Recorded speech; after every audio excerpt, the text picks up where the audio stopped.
Moi quand j'ai commencé, je savais même pas ce que c'était un inverseur. Un inverseur, c'est ce qui permet d'avancer et de reculer sur un tracteur.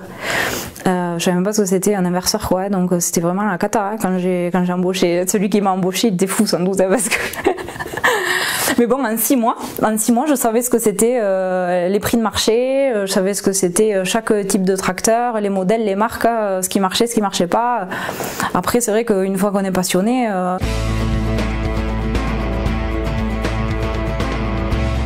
Je m'appelle Émilie Piquemel, j'ai 30 ans, je gère toutes les occasions et les reprises des vendeurs, des commerciaux, des concessions.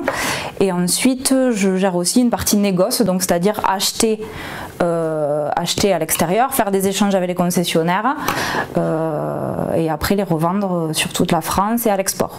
Mon métier, c'est beaucoup de téléphones et d'ordinateurs. C'est être en contact permanent avec des concessionnaires de toutes marques pour savoir ce qui se vend, ce qui se vend pas, pourquoi, comment. Il ne faut pas avoir peur d'aller se déplacer, voir comment ils travaillent pour prendre des idées à droite à gauche. C'est beaucoup de travail en équipe parce qu'en tant que responsable occasion, si je ne sais pas travailler avec mes collègues commerciaux, si je ne sais pas travailler avec la comptabilité, si je ne sais pas travailler avec l'atelier, si je ne sais pas travailler avec le magasin, pour avoir des devis, pour avoir des expertises, pour avoir des avis, pour échanger au quotidien, c'est mort. On peut pas être responsable occasion si on ne sait pas travailler avec tout le monde.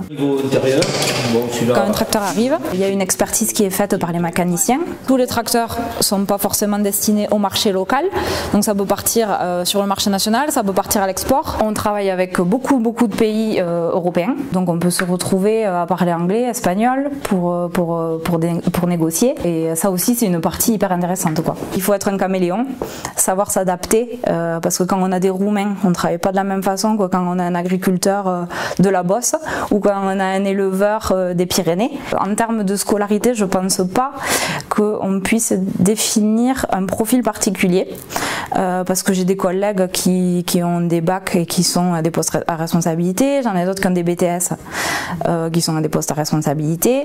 Moi j'avais fait le choix de faire une licence parce que j'avais entendu dire qu'au niveau européen le BTS était pas reconnu, il était plus considéré comme un bac que comme un bac plus 3, donc j'avais fait l'effort de faire un bac plus 3 pour ça. De toute façon, des formations responsable occasion, ça n'existe pas. Donc on se fait sa propre formation. Il ne faut pas lâcher le morceau, il faut y aller au culot. Bien sûr que si vous avez fait une licence art et littérature et que vous voulez vendre des tracteurs, ça risque d'être compliqué, mais je pense que si on a la conviction, si on a l'envie, si on a l'ambition, il n'y a absolument rien qui est impossible, quoi.